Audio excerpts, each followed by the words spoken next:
Well, it's almost time for playoffs here at the Crucible, but we're just one game away from finding that out. We've got two amazing teams to hopefully close it out. It's Up Next versus QoR Gaming. Alios, I'm ready. It's going to be a blast. My name's Clem. Joining alongside me, of course, is the wonderful and lovely Alios. We're bringing you all the final game of the regular season stage here at the Crucible GG. QoR versus Up Next.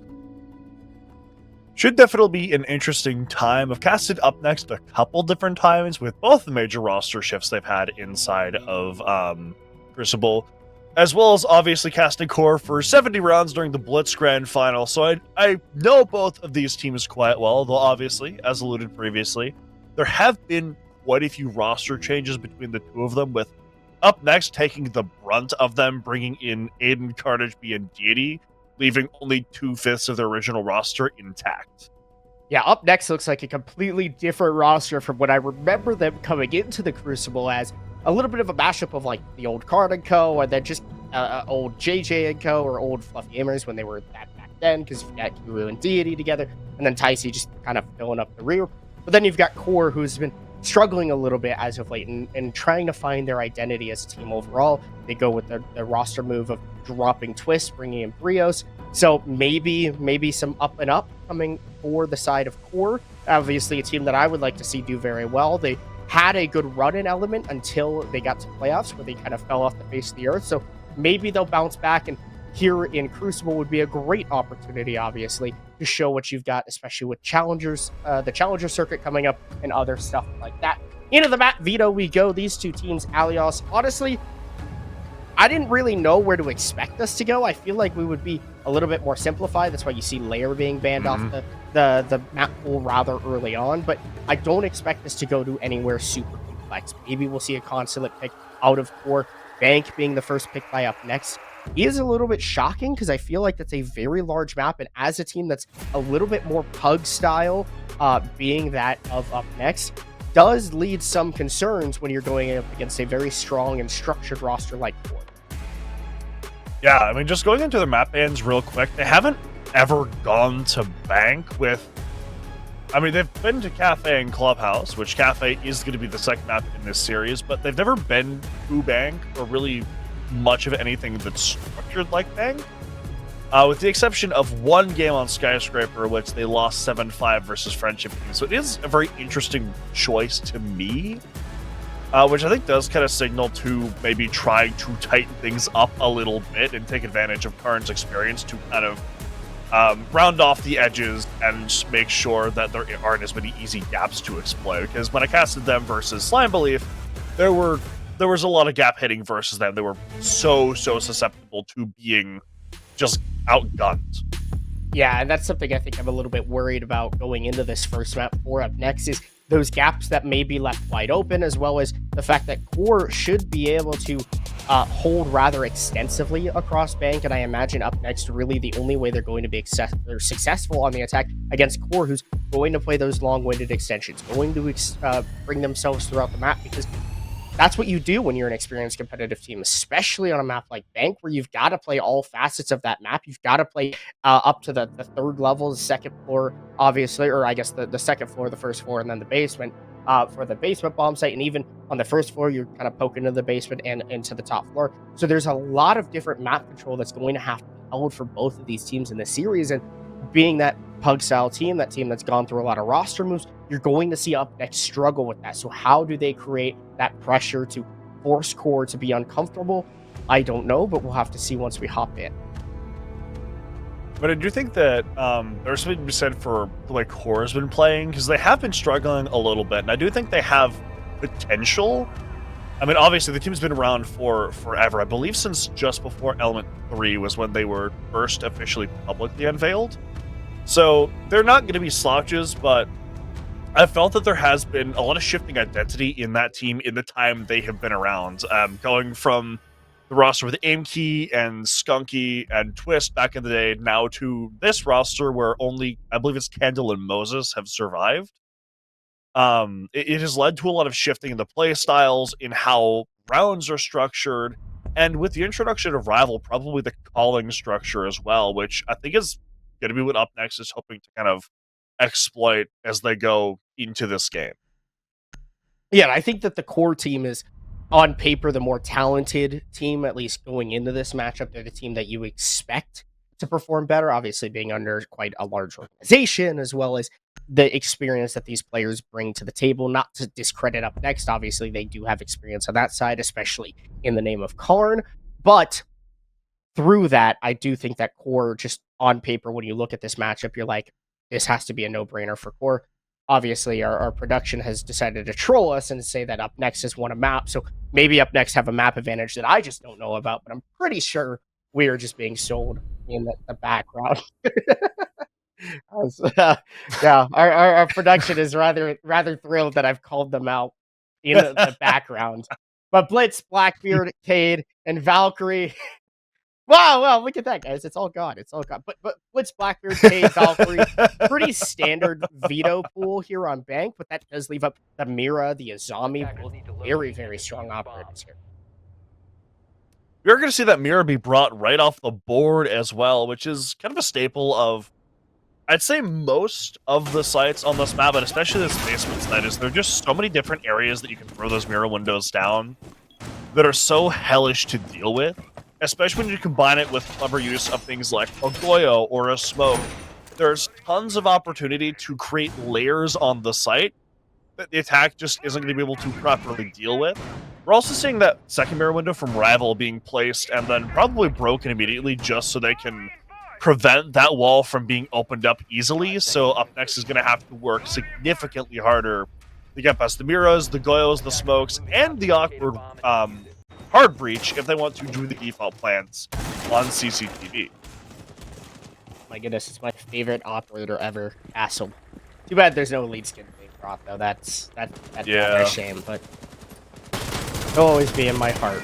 Moses bringing the castle, obviously planning to play that deep and long-winded extension.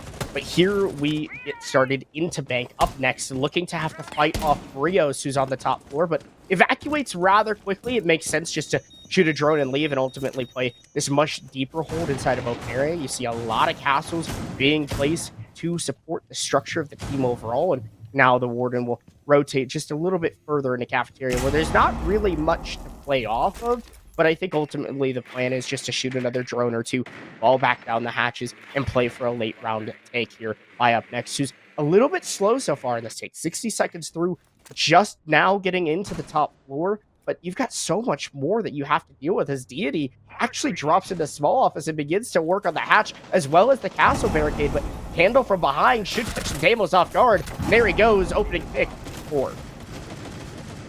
This is where I bring up that Up Next have my notes here. I believe it was a 22 or 20% conversion rate on or recovery rate for opening deaths, and Candle has just handed them one of those.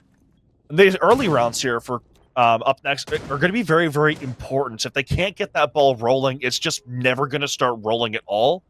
And that is exactly what Candle is looking to create. They're trying to hunt him down, but they're wasting so much time doing it, trying to surround him from all sides, but it's not working just yet. Still holds steadfast inside of Tellers, taking a bunch of damage, finally taken down. There's only a minute left in the round. Your Twitch is on 20 HP, and there's still so much on the site that you need to peel through before you can get that plant down. Well, just think about the amount of time waste, the utility that was used. A couple flashbangs out of Karn, drones being thrown. Obviously, Deity losing their life. Aiden and Kiru both taking damage in those engagements.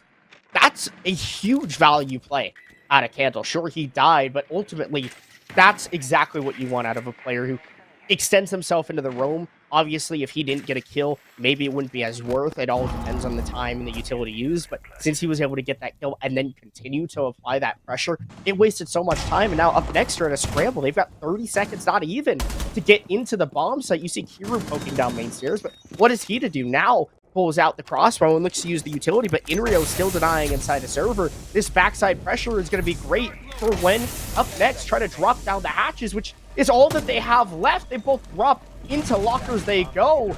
Brios with a kill, and Rival maybe caught looking the wrong way, but no, there's just no time left. And Up Next lose the round on time. QoR, brilliant job. And honestly, it's all off the back of Candle, who just played a brilliant roam inside of Pillars and Archives, and now we've got pause. All the momentum. Gotta love the round one pause. It's one of my favorite things personally to see. So obviously, right, as you said, that roam from Candle very, very influential in that round as I kind of talked about, the early round for Up Next is very, very important. If they can't establish themselves properly within that first minute 30 seconds, they're just never going to properly establish themselves within that round.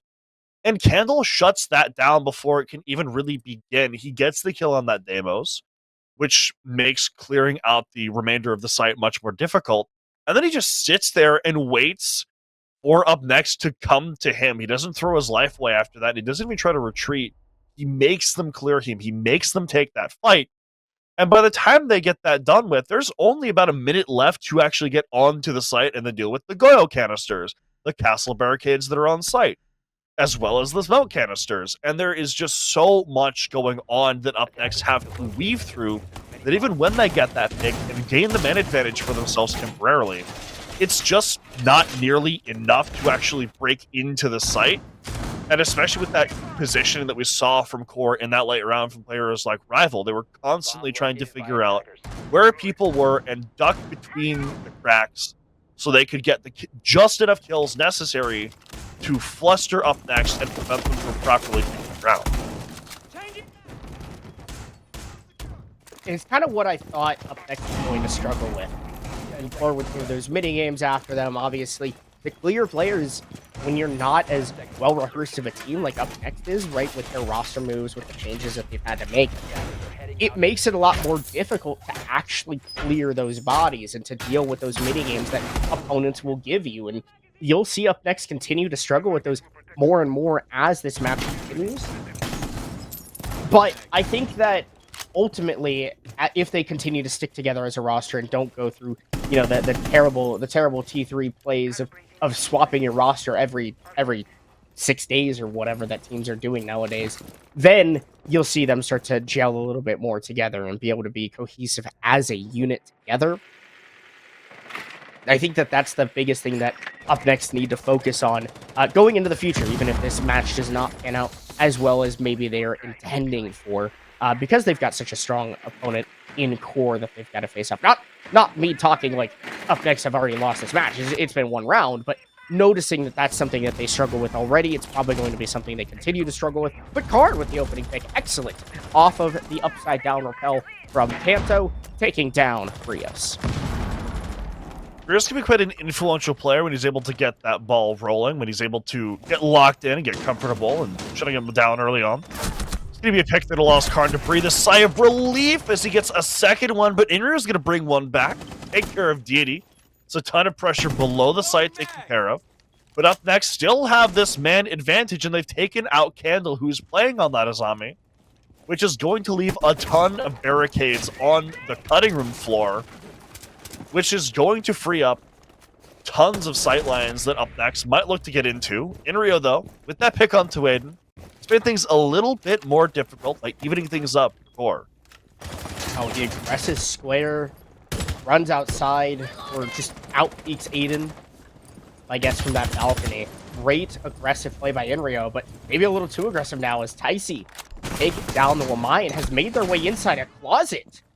Early control, but he's got to wait for his team. I feel like you've got to wait for Karn to wrap and get a little bit closer. Obviously, he's got the supporting body of Kiru as Taisi relinquishes that control of Janitor. But where is Karn? Where is that hard-breaching utility to get into the site? It looks like he's finally rotated in towards Square, and there it is. Now the Selmas go onto the wall. He's actually still on the windows. Kiru with the diffuser in hand should look to get in behind the desk and get that bomb down. 30 seconds left. Moses, low HP inside of long desk. Tricky spot to play, especially with no reinforcement.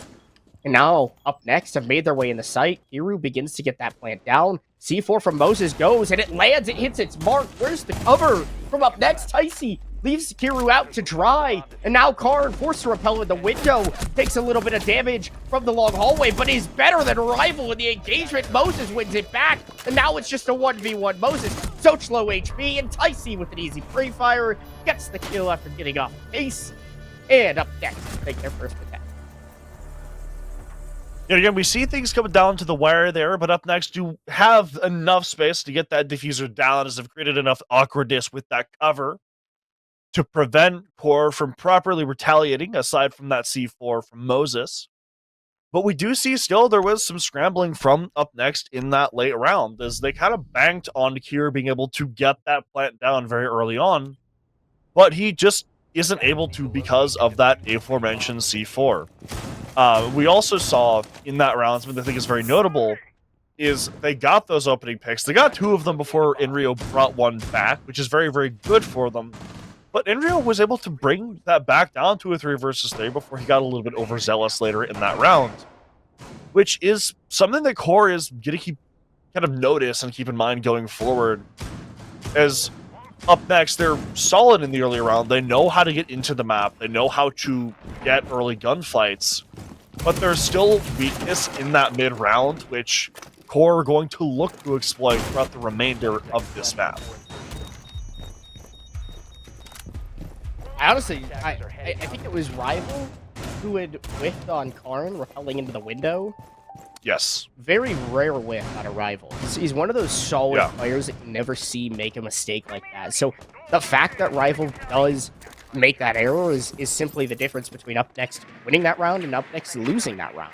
And QoR, fortunate or unfortunately for them, a rare Rival whiff. Wow, I just had a stroke there. The rare Rival whiff. I dare anyone to say that 5 times back. There's no way you're getting through that.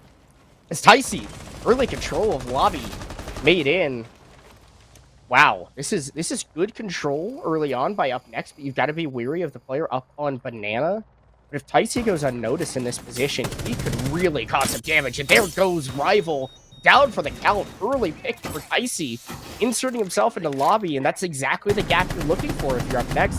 Vandal looks to spray wild through the wall, but is cut off by Kiru from ATM. Great start to this round for up next. As you mentioned, Ali, the opening part of the round is so vital for up next attack, and they've got 2 already.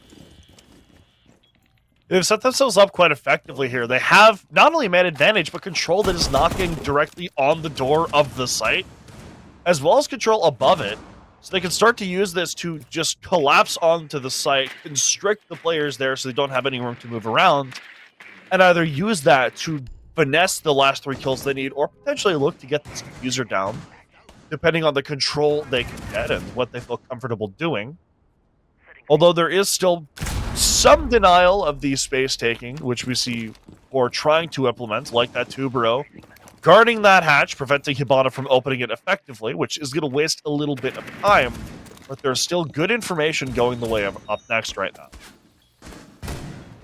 Up next, just on the brink of entering the bomb site, but Inrio takes the head of Karn out from above.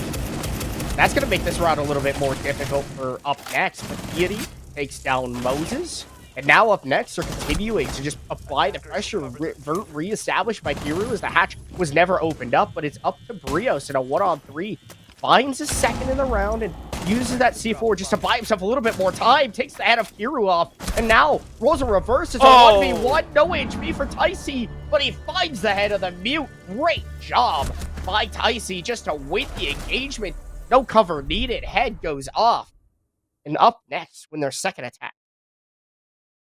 Something I find very interesting about the way this game has been going thus far is that every round, I think the most bodies have seen alive by the time it's ended has been 4. With that being the first round, ending in a 2-on-2, which QoR won because of the clock. But since then, there have been very, very few bodies actually left standing by the time the round is over, which isn't unusual per se, but I think is it's about what I was expecting from this type of game, the play-in type of game, where both teams are going to have pretty clear issues, although kind of struggling in different areas, where I feel that up next kind of struggles maintaining a lot of that early round pressure and getting that advantage. QoR's been struggling a lot with the late round, I feel. So it has been quite the interesting dynamic to watch unfold across these first 3 rounds. We'll see if that continues, as QoR's going to have their first site reap.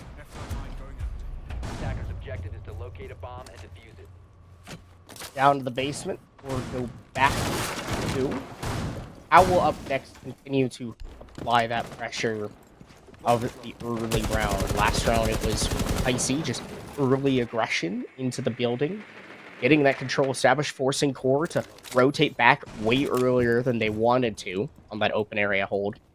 Good information for Deity here. He's got a ping on the Goyo at the top of Marble and takes the head of Candle clean off. Great kill, great information.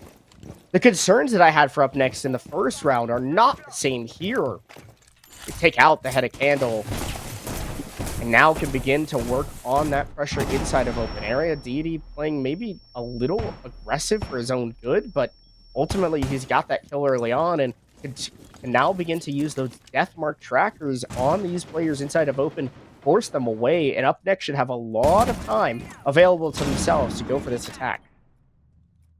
It's going to prompt an early fall off there from everyone as they've completely relinquished control of that central floor over to Up Next. Once they realize they have all this control, they can really start properly working the site and getting rid of as much utility as they can. As we do still have that Goyo on the board like we did last time, but there's so much more time and space to clear it here. And they're up a body as well, so as soon as they start really properly wasting that utility, they actually have a pretty decent shot at getting a really solid execute together and overpowering the site. Lots of drones coming in now for Up Next. I'd like to slow down, identify where your opponents are in the site, craft the plan, let Korn begin to plan out exactly how he wants this execute to go down. Shock drone in, takes out those black mirrors as well. The position, the defense for QoR are just crumbling in their own eyes. The black mirror will prevent them from being able to get into the site with ease. And now these Vulcan canisters just burning away, but how do Up Next find their way inside? Well, grenades are going to make that a little bit more difficult, but the Ying Candles going out will make it a little bit easier along with that pick. Now the case goes down. Karn's got the bomb down. Deity with a headshot. Great cover as Deity finds their third of the round. Brio C4 comes in way too late. The Warden wasn't able to stop the plant from going down. Inrio low HP, only one bullet to take out the smoke. Deathmark tracker from above. Deity on for 4. Looking for the 5th. Inrio gets 1, but Deity surely wants to get that ace nice and warm for himself. But no, Kiru from the hatch into the heavens above. Easy coverage onto the diffuser and shuts down Inrio from being able to make a play. Great execute by Up Next, I must say, but QoR honestly are just putting themselves in the back foot, out of position, not quite in the right spots. They've really got to make a pretty big adjustment and adaptation in the early round to prevent Up Next from getting all the control early on.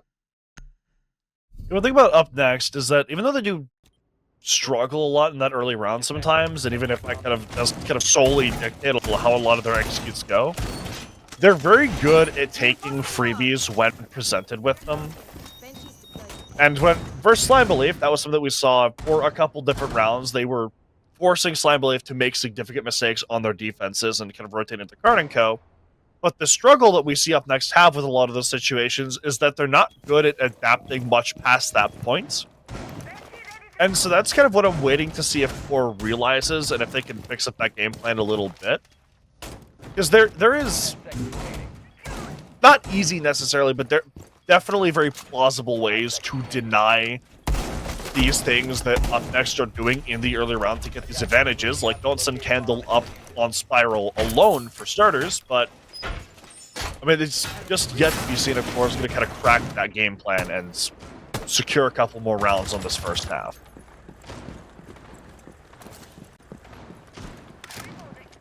And Aiden hasn't even been able to get in on the action yet. No kills for the Flores, but the job's still getting done. Now, this I might say is a little troll from Tice. Personally, those Claymores, I like to place against the windows because it gets both of them. When you place them straight on, sometimes when players jump out, it might not actually catch their feet. So, just maybe a slight recommendation. Not to say that I'm a better player than Ticey, I don't think that at all. But just from my brain, the way that I usually see people play those windows is, and from experience, people jumping out of those windows when the Claymores are placed like that, you can live quite often when going for the aggressive plays. And exactly as I mentioned, holy shit. I might be him. I might be him, yo. I might be him. that was my natural reaction. I think Inrio's kind of earned the title of him as he gets those 2 kills and then he just gets away. He's inside of ATM right now as he knows that someone's going to be holding his cross into the lobby most likely, but with that pick from Rival, there's just so much damage dealt to the attack of Up Next.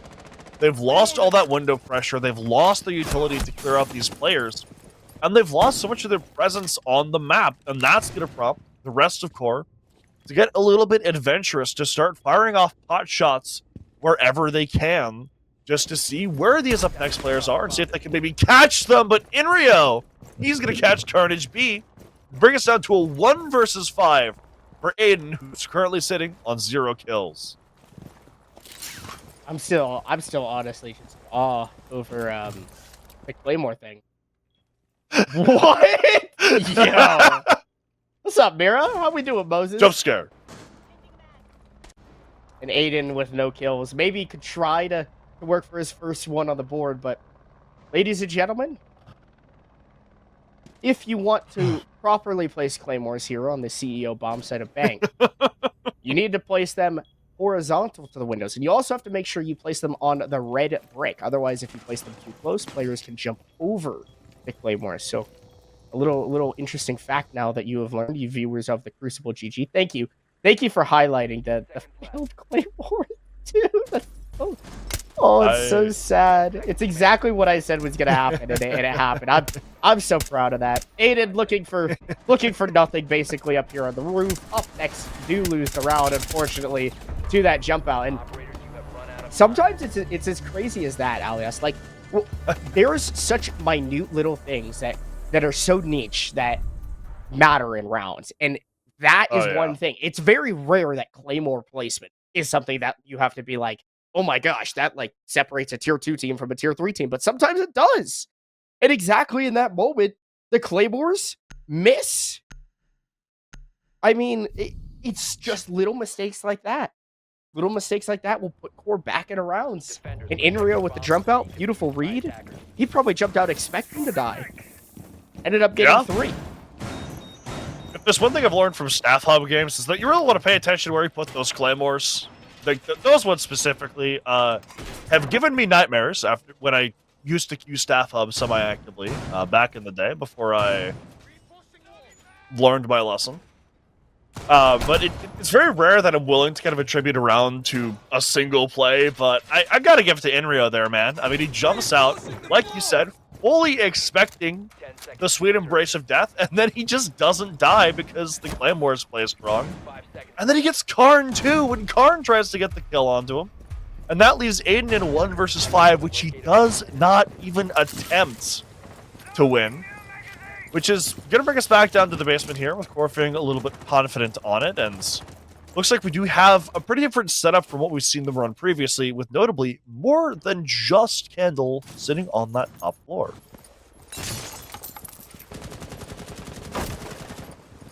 Well, Up Next, when they get the opening kill, they typically win the round, and there's Karn with the kill on the Brios hiding under the desk. We thought that it might be icy. I don't think you could shoot through that part of the desk, but it certainly would have scared Brios enough to give that kill to Up Next, probably regardless. I would have been shocked if Brios was able to get away with one there. Good drones, great information. Kind of shocked that the Vigil wasn't in that position, because then at least you can hide away, and maybe your ERC device like hides just enough. But the cloak not deployed under the desk for Brios is, again, it's the open kill. It's the early round that is so important in this match, it seems, as Up Next getting it, obviously going to give them the advantage going further into this round here on the base, because QoR are very extended. This time not falling back nearly as quickly.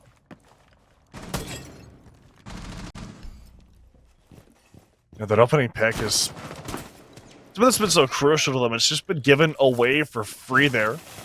Still see Rival in a similar position to before, trying to hold things off, but he has to fall back as well. And we're in a pretty similar position to the last time that we saw this site be attempted by QoR. Except this time there isn't the Goyo that has to be crunched through, or that castle. So up next have about the same amount of time to deal with way less utility coming out of core. 60 seconds left. Hatch is getting opened. Gotta watch for those shock drones, see what damage they can do on the bomb site, but ultimately there's no Vulcan canisters to dispatch of. It's really just those FNAT mines that you want to clear out if you are Aiden. Ticey, aggressive on the main stairs, has a couple of Ash charges in pocket, but decides to risk his life going for that barbed wire. It doesn't punish him in any sort of way as of yet. Karn now will begin to work on getting that back wall opened up, trying to go for your typical plant as Deity now contests Garage. Your standard attack coming in for up next is, oh, the FNAT mine doesn't catch Deity walking in, but instead, at least there is a little bit of information, probably a bulletproof or two, that catches Deity walking in towards Garage. But Ticey finds 2 kills on his entry and 3 from the main stairs. Inrio will take out Aiden, but Kiru with the swift refrag. Great execute, great attacking half by up next. 4-2, your typical split here on the attacking side of Bank. Once again, I have to question what they were doing with that Realm game. Because we criticized them before on round 4, I believe it was, for Core just sending Candle up alone and him getting killed off immediately by Deity. And it looks like with that Vigil and Mozzie combination, they want to waste more time, deny more information, and stay up there for longer. But it still just ends up being Inrio completely on his own, hiding behind that desk. There's no hope for him once they figure out where he is. He has Ticey barreling down on him, he has Karn barreling down on him. There's just too much going on for him to have proper impact. And then the rest of Core have to fall off, because once up next, get that opening kill, they're very good at translating that into snowballing into more map control, which means more kills. And because they lean so much into that roam, they didn't have anything like a castle to make opening the hatches more difficult or rotating more difficult, or a Goyo to deny space and deny time. They didn't have anything aside from that smoke, and it made up next so comfortable with how they took those late round fights.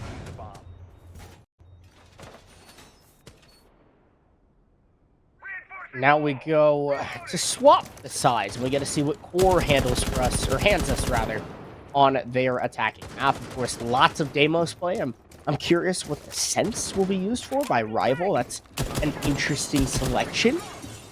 My guess would that be for the ultimate hatch drop, like quick plant inside of inside of CCTV, but it's gonna take some time until we get there. Inrio, early entry in towards lobby, could get that hatch open, but instead actually just lurking on the Habana. He's got a player rather close to him inside a bottom square, but I don't think Inrio really knows. It seems like Core know a lot of this map is clear, but are missing just a few crucial drones and could be left up to a potential lurk or late position from the side of up next, as you've got Ticey inside of the elevator, stuck. No way out of this spot. Is this the elevator you could drop down? I don't... Oh, yes, it is. I believe it is. It is. It's always confusing, because the top one is the one closer to the edge, and then the bottom one is the one a little bit further. So, Inrio gets those hatches open. You still got to deal with Ticey, who should eventually fall off this position, but the Warden is going to be a bit of a concerning factor should Rival not be able to get those RRUs deployed properly. Yeah, it'll provide a lot of really good cover late round, or, I mean, up next, which is kind of ironic, seeing as it's Rival playing it, but we'll have to see if it comes to that. About a minute, 15 seconds left, and we still need to see these hatches get open. They need to work on getting rid of these Goyo canisters as well, just making the defense's lives a living hell. Fuse is going to be denied by that Tubero canister, which is going to prompt him to try to place another one down, maybe open up this hatch first instead, just create some more pressure. But they're very focused on keeping this CCTV hatch closed for as long as they can, and burning Core's time away little by little.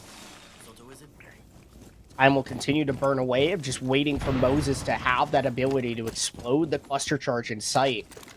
We're gonna force up next in a bit of disarray. Hopefully pop some of those Vulcan canisters as well, as there goes the cluster charge down. Now the hatch should get opened up. rest of those Vulcan canisters not dealt with just quite on the bomb chassis. Another cluster charge goes down. Now the hatch to get opened up. This is a very late-winded execute from QoR. Great denial from up next in the time, but Vandal gets that opener inside of server, and now the ROUs come in. Here's the hatch drop and a flurry of bodies into the bomb site. Moses on the desk going for the plant, but look at the C4. It knocks out the ROUs. Great play by up next. Plants going down yet again. Is there cover? Yes, Brios from the hallway. Shotgun out. Ace goes down. Rival low HP. Kiru can't land the shot. And QoR, just by the skin of their teeth, nearly in shambles on that execute. But at the very, very end, they pull through, get the case down, and win the round.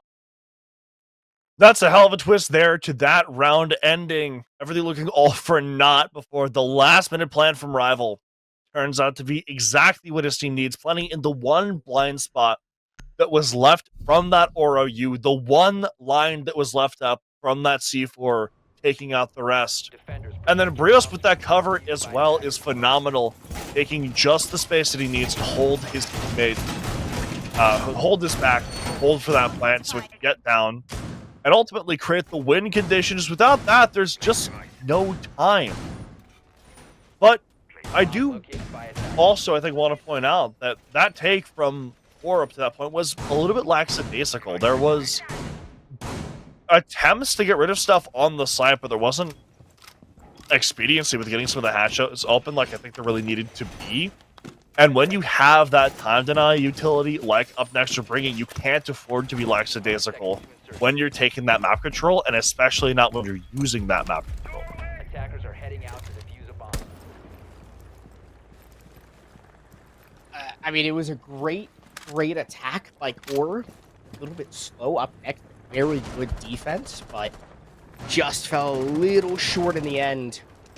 I wonder if it was the nitro cell that destroyed the ROUs, or if it was actually a lingering cluster charge, because I did hear some of those canisters going off at the very end. I just don't know where it would have been from. Maybe on the wall and like shooting down into the hatch, but obviously with their teammates there, I don't think that would be the wisest idea.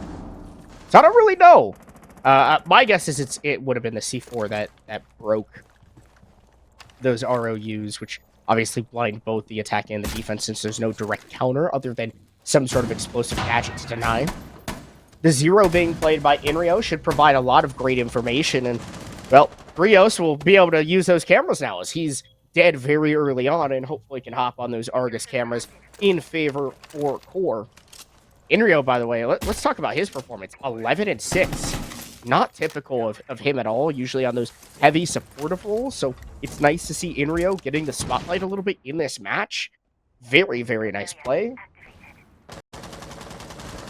But ultimately being down a body early on is not going to help the QoR attack.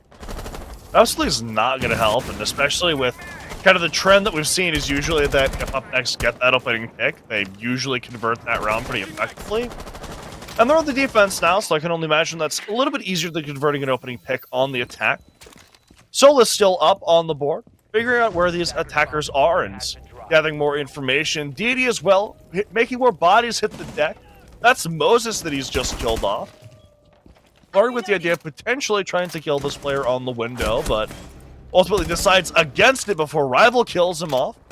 And that brings one body back into the favor of QoR, but Ticey denies the reprieve and keeps us at a 2-to-1 man count for up next. Now you've got Kiru down below. I don't think that QoR are aware. Inrio gets dusted by Kiru, and great shots by Rival. There's no more whiffs out of the ace. A couple big kills coming his way. Diffuser, though, is outside and on the ground, so all up next need to do is hide. Now, they may not know that the case is outside, but certainly they're taking these fights to Rival, who spotted one. A little bit of damage done to Card, but not enough to bring him to his knees. 20 seconds left. Such low HP for Rival, who wraps around Banana into the executive office, but can't get in time. Karn with Yangle on the castle. And up next, a couple rounds away from stealing away their own map pick and sending us into Cafe. I saw there a little bit of overzealousness from a couple different players on core trying to get in top squares. That is very necessary ground to take when you're looking to mount a proper attack onto that site, but with the way they did it, it just kind of left Brios out to dry, and then when they tried to use utility from that Capitao to get further onto the site, then it just ends up with Moses getting killed off as well, which forces Rival to get aggressive, get active, see what he can find, and he does get, I believe it was a triple kill, or at least a double kill on that round to start to bring things back, but in the end, it's just not enough, because up next, were able to establish themselves very, very well in that early round and completely shut down any attempts from core to bring things back. And especially with, I believe it was Ticey on that Solus on the bottom floor that they didn't even attempt to clear, delivering so much information to his team and then eventually getting a pick as well. Attackers are moving to defuse the bomb. Core now really got some work to do here on their attack. Or Aiden still hasn't been able to get a kill in this match, at least as of yet. It's not to say his impact hasn't been there. A couple assists. The drone work has been nice out of the young player, but still Core, a lot of work to do here. Inrio trying to snake the shot drone in. This could be devastating for the defense if it's able to find the right utility, but the Azami spots it. And unfortunately for Core, the shot drone isn't able to make their way in. Moses on the Monty, we've seen this many a times before. He loves this operator, is often very solid on it, but needs to make sure he doesn't overextend too far away. That's some issues we saw back in Element for Moses on the shield operator as Brios with the opener on it. Icy dusts him down with the SMG-12 and can't, unfortunately, rear the control of the SMG-12 on Akiru, but a little bit of damage and forcing the Capcan back is all that Core really need because they've got great control inside of bottom square as now the long wall gets opened up. They've also shut down Tice, who's been the most impactful fragger for up next so far throughout this map. And they've done that before he's able to have any meaningful impact in that fragging department. But Didi does get one back onto Rival. It's going to be the ace taken off of the board. And, well, still manages to get a pick from beyond the grave, securing, at least for now, Aiden's 0 kill tally and getting that man advantage back into the hands of Core. As now they're looking to see what fights they could potentially find and what areas they might be able to sneak into. That in-rail on this lurking from lobby, but it seems like Kiru is somewhat aware of it. Bates with getting on cam and then off quickly. He seems to know of the Twitch's location, but maybe not full information as Kiru now evacuates out of tellers quickly. Karn as well in quite a tricky spot. This is a great attack by Core. They're just continuing to swarm the site. Moses just stands and stares menacingly at the Azami of Deity, who now loses their cover and only has the bomb chassis to hide behind. But great shot on the candle. Tears off the head of the Deimos. We're at a 3-on-3, effectively a 2v3, because Moses can't really do much here with the Montaigne. He can't drop the shield and go for a fight, and he'll lose his own life because he doesn't check the corner. And now Karn becomes the aggressor. C4 goes out. It's not going to hit its mark, but he dies from small office. Hiru now in a 1 versus 2 because Moses is on the ground. Can't get it done in Rio. Having a match of his own self. And great kills to close out this round. Core bringing it just 1 round away from setting us to be tied in this match. I love the way the pressure was allocated in that round. We saw so much variance in where Core was trying to come from throughout that entire round that just made it really uncomfortable for Up Next to get a proper foothold onto the site. Because obviously the bulk of that attack was coming from that bottom square kitchen double door area, but we also saw pressure from mainly Inrio over on that admin side as well, which Up Next just weren't expecting, especially with how late into the round it was done. So they have their backs turned, and that, even though the Monty is taken down, allows them to cement control of that side of the site and force Kiru to get active and start seeking out fights.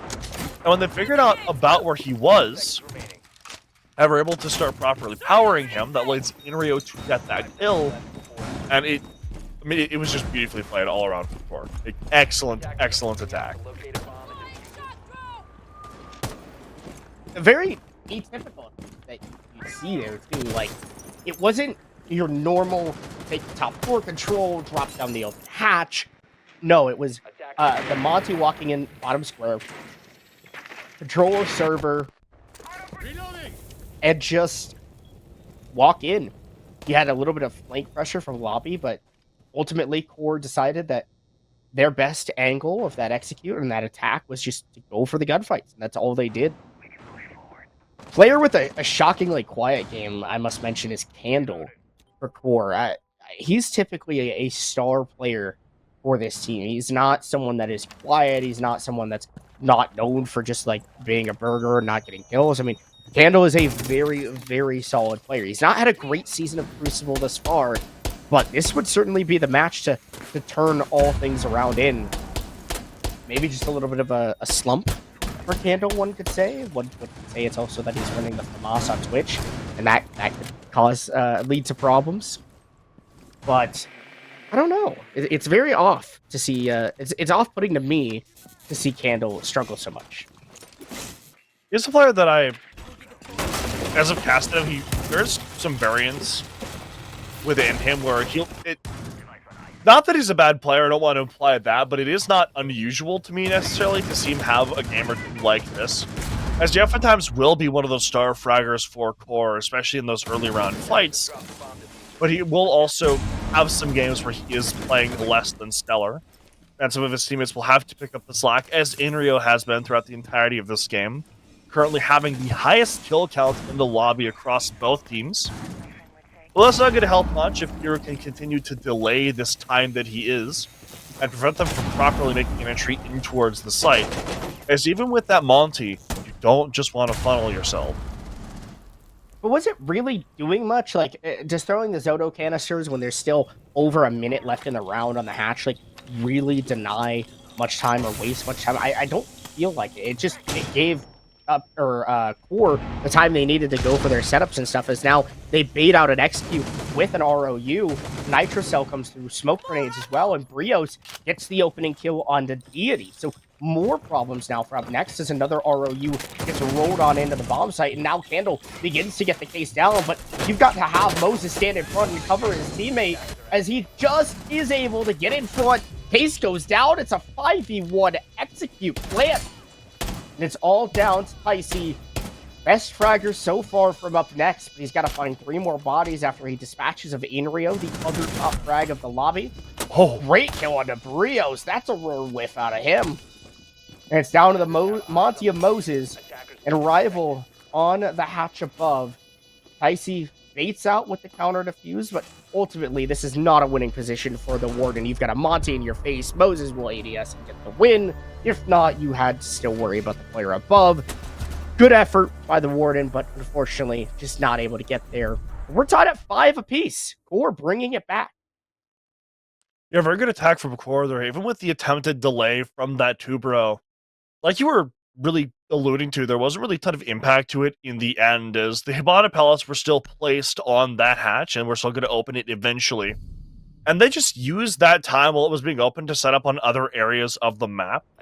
And they utilized that Monty combined with that sense to get in and not only deny lines of sight, but deny pressure as well from up next, because they weren't properly able to get into the face of Candle while he was defusing and knock him down, because even if you get through the sense wall, there's still going to be Monty staring at you within the range where Monty's melees are going to be the most effective.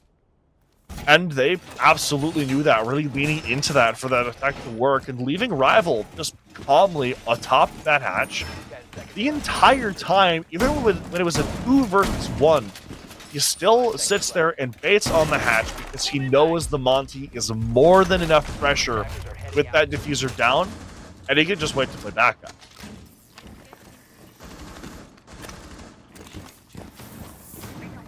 Yeah, it felt like just the Zoto canisters weren't providing as much impact that time around on the delay as they had been before. I feel like a better use, a better effectiveness would have been to actually throw those in the bomb site when the plant was going down. Therefore, it slows down the interior movement your opponents can't really get out as quickly, especially if you're throwing those toxic waves. They die a lot faster because they're stuck in them. Right, you pair the smoke and the tuber out, which is a rare pairing we don't see very often, just because it's hard to line that up. It's hard to get the coordination on that. Of course, you've got two players essentially out of the action because they're trying to throw their utility inside. It's different, but it would have been a little bit more effective than how it was being used in that previous round.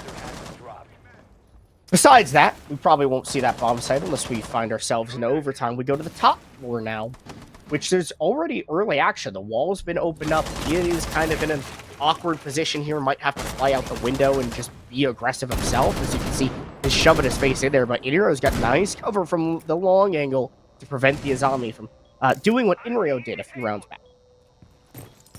But I hope that QoR know how to place claymores after the stunt that Inrio pulled earlier, but it is yet to be seen. Although you bring up an interesting point with the Tubero, and that has me wondering, would it stop the ROU walls, since they can be shut down now? I don't know. We need some Mythbusters to go check that out. Yeah, someone on Twitter, get on that. Tag me in it when you do. Although for now, in the meantime, QoR making good time here, opening up lots of different areas, both on the site and around it, trying to clear out these positions that up next want to occupy. They can start getting onto that site, clearing out things a little bit more than they have been, and fully deny the space they need to get this diffuser on the ground. Deity in an awkward spot, just can't get the cover up in front of him in time, and a rival from the upside down repel will easily dispatch the Azami. Opening pick often aids the team in getting that round win. You've now got Inrio lurking in from lobby, and that's one less person that Up Next have to pay attention to those potential lurks in. Repel into the window goes good for Moses, and he's just getting the bomb down. Brios takes down Ticey. Inrio should be lurking up the lobby stairs any second. It's pandemonium for Up Next as they have no idea where their opponents are. Candles hit the deck in top square, but Kiru can still swing out, and there is the flank from Inrio. Finds Karn. It's all down to Kira at the top square as Brios has taken out Aiden, who's still yet to find a kill in this match. And outside of square goes Brios with the headshot onto Kiru, beating the res, gets off just at the nick of time, gets the headshot, and QoR set themselves on a match point on their opponent's map pick of Bang. Very well played from QoR, even though things were getting down there in the time. That was always very, very efficiently, as there was just nowhere that Up Next could really properly stand on the site or near the site or in any position to actually meaningfully contest any sort of plants of that diffuser. I mean, look at that. That kill onto Deity is the... Oh, no. That kill onto Deity is the perfect example. He has nowhere good to stand. He has to throw up his utility perfectly, or he's just going to get fried, and Rival takes advantage of that. And at the same time, we see that whiff from Karn there, which was beautifully highlighted in slow motion, which allows, I believe it was Moses or Inrio, to get in and get that bomb on the ground and make the open angles even more awkward for Up Next to deal with.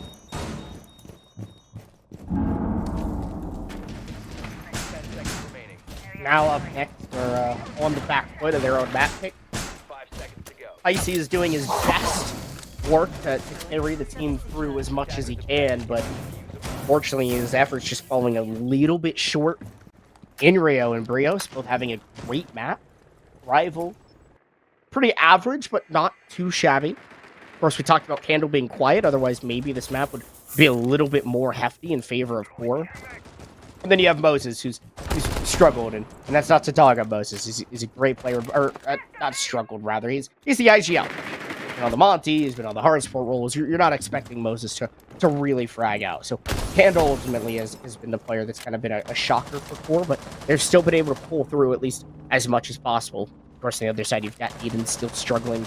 I hate to keep harping on him, but just hasn't been in positions to succeed so far here on Bank. You do definitely wish that he was doing a little bit better, though, especially with how the last two attacks have gone for QoR, since they've kind of started to figure out that formula. Opening pick goes with Candle. Trying to push for more. They have a hunch of the player inside of Elevator. Inrio has the cutoff. As flawlessly they have dismantled these offside extensions, gotten those two opening picks. They have information on that potential flank as well. They know where this Mozzie is. And they can start to work these players that are on the site. And they have so much time to do it. It's just great reads, great information. They know exactly where their opponents are. QoR look very good, at least on the attacking side and on the informational side of the game. Lots of time left. You see Rival beginning the vertical work here inside of Archives. You've got Brios throwing Candelas, but hold on a second. They go for a square-sided execute. There's a player hiding in Electrical, and that could play spoiler to the entirety of the QoR attack if he goes undroned and unnoticed. But still, QoR are being efficient in their drone work. They're checking every single corner, everywhere they can. But will they check for that player in Electrical? It doesn't seem like that's where that main execute's going to happen anyway. It looks like it's going to be down the main hatch as Deity now rotates out of Electrical and back into sight due to the bait of the Candela. Karn, great kill on a Moses. Down goes the Capital. That's an important player to lose. But wow, trades go back and forth, and ultimately, Deity ends up on the shallow side of it. He's got a 1v1 against InRio while Rival gets the case down. He doesn't move in an effective enough time. A lot of damage done, and Deity takes down Rival. Falls down to InRio now as he goes for the half control. Deity has the time to defuse, but has to get off. And Deity finds the kill, sending us into overtime. Just in the nick of the moment, he gets the flick with 5 bullets left in the magazine, gets the kill on InRio, and send us into overtime. Where Up Next should have the side advantage if they chose to. That was a really interesting round, as it really did look like that QoR attack was pretty much flawless. They read into exactly where the two defenders on the top floor were. They hunted them both down effectively, getting those 2 opening kills without losing a single body or even significant amounts of health. And then they started working vertical play over the site and over the adjacent areas as well. But they started to falter a little bit as they got to the actual execute itself. We saw Karn get one back to start things off there. And then we saw enough trading happen, enough missed shots go the way of Up Next, that the body count was whittled down quite a bit. And that means that even though it's a 2 versus 1 and the plant does go down, Deity is able to sneak into a position where he can kill the planter as soon as that plant goes down. And then he hits that nasty flick onto the last remaining player, who goes up to the hatch to try to deny his counter defuse. And he dismantles in several steps what looked like one of the better attacks that we'd seen out of QoR so far. Yeah, just a slight misstep by Karn, by InRio rather. Slight misplay on the hatch. Shouldn't have overexposed him so much, but was in fear that Deity was near that full defuse. Up Next, get to play the defensive side yet again, but QoR almost have the advantage because the attacking side has been much stronger here on Bank. It's gone 4-2, 4-2 each way. Deity might look to hop out, but I feel like that's not the play you want to go for, as the Azami has been the player that's been hottest, the latest, for Up Next. 12 and 9 kills and deaths to his name. He's begun to woke up. Still waiting on Aiden to get there. He'll find one eventually, at least I hope. But again, I hope so. I hope for Aiden. He's a great kid. But QoR so far, just lingering on their attack, taking it slow, taking it easy. They've been solid at attacking the top floor. They've gotten a few wins. Ultimately, I think they want to do the same thing they did last time. A little bit of pressure from lobby, but mostly coming from square. A late lurk up the banana stairs, or not the banana stairs, but the spiral stairs from lobby could play well into the QoR attack. It was something that spent a lot of time just opening things up around the map and creating awkwardness with the positioning of the Up Next players, since there was nowhere good for them to really stand in or around the bomb site, which allowed that diffuser to go down. Although, given that was the game plan last time, that does mean that Up Next are going to have an idea that it's coming. And part of the adaptation for that has been this vigil that QoR brought, but it is sitting on the site itself, which makes it a little bit of an interesting pick, though not necessarily a bad one. As now we're going to see more direct pressure applied to the site by QoR. They've opened quite a few things up, but now they need to push these players around and make them move so they can take advantage of those new openings they've created. Very slow attack this time from QoR. Usually we've seen them get a pick a little bit early on or be a little bit more aggressive somewhere, but ultimately they've been rather slow here as Moses now gets that castle barricade opened up and now looks to send out a few asphyxiating bolts in the direction of Deity, who's close at top square, takes out Candle. This is not good if you're QoR. This is a big position you've got to deal with. And now he'll take out Moses. Case dropped outside. 20 seconds left. Where is the pressure from QoR? Idrio rather slow up the marble stairs. His information, or his position has now been alerted to with the beeper. Icy swings top square. One pump on the Brios. It's not looking good for QoR as they all fall down to time. Aiden gets his one. Just about time for him to get on the board. Rival will get one, but it's just a scrap of a kill. As up next, secure match point for themselves. And there's Aiden, excited as ever to get his first kill of this series. And the first kill is oftentimes the hardest one to get, and just cross that bridge. It may have taken him 13 rounds to do so, but Rome wasn't built in a day, and neither was the comeback from Aiden. Although, I think this is a good time for a timeout. I think this is a solid time. But what I think is interesting there is that last time we saw that attack be utilized, QoR were so effective at manipulating the map in a way that forced awkward rotation from up next, and then they took full advantage of it. They allocated their bodies so effectively around the openings they created. So up next had to rotate into really bad gunfights and were forced into just awkward situations they had no hope of getting out of. But that time, they don't utilize that pressure nearly as well. We see players like Deity get into phenomenal positions that deny so much of the space the core is looking to occupy, and even down the diffuser outside of the map itself, and just really prevent any proper momentum from being built up by core. Attackers need to locate and defuse.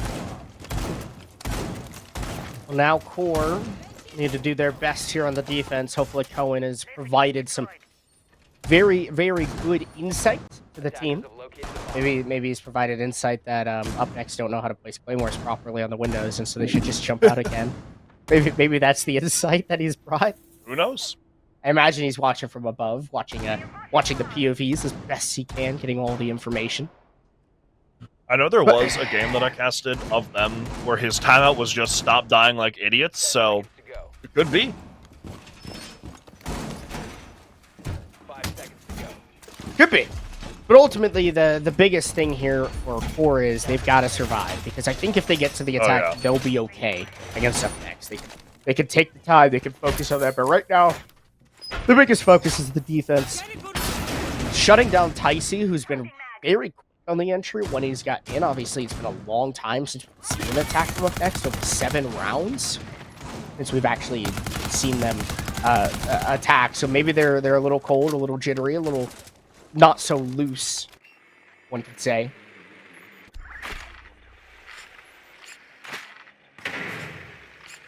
There's some early drones come out here just to deny this utility. Lars has been very popular on the site. There's a good reason for that, as he's able to destroy a lot of utility very remotely without really risking your life for it, and that's something both of these teams will appreciate quite a bit.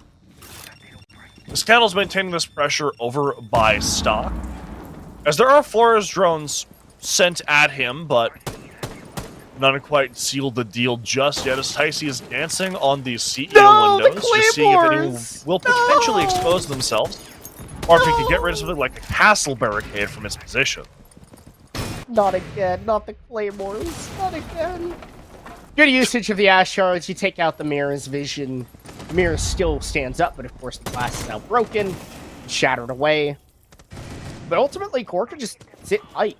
They're comfortable in the site. They've still got the Surya gates supporting.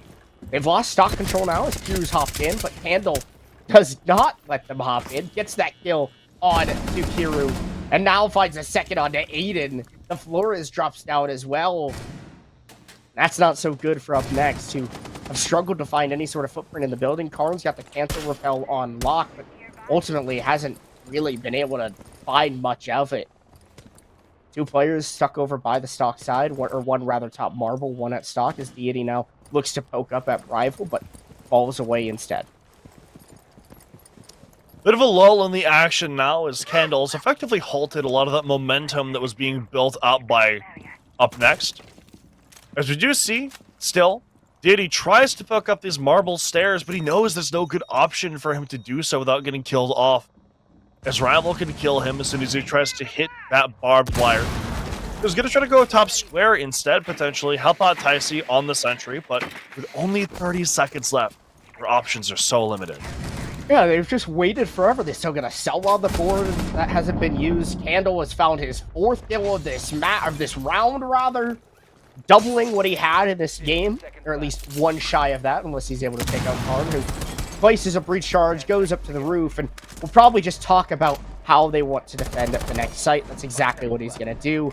Waste the timeout and see what can get done. Maybe you'll see attack timeout out of Up Next. I would doubt it, but you might see a last-second call. But with that extra time they got at the end of the round, they should be able to talk amongst themselves and plan out their final defense, their final stand here against QoR to decide the fate of Map 1. So, something I've kind of noticed as we've been going throughout this game is that whichever team is winning rounds consecutively has really shifted with the amount of opening kills going to one side or the other. As after that first half, majoritively the opening kills were being obtained by Up Next. And then after the second half, most of the opening kills had been obtained by QoR. And even still, QoR is leading, if only by just a little bit. And that is something that I think was kind of good. Definitely a solid prediction if you just looked at the stats of both of these teams.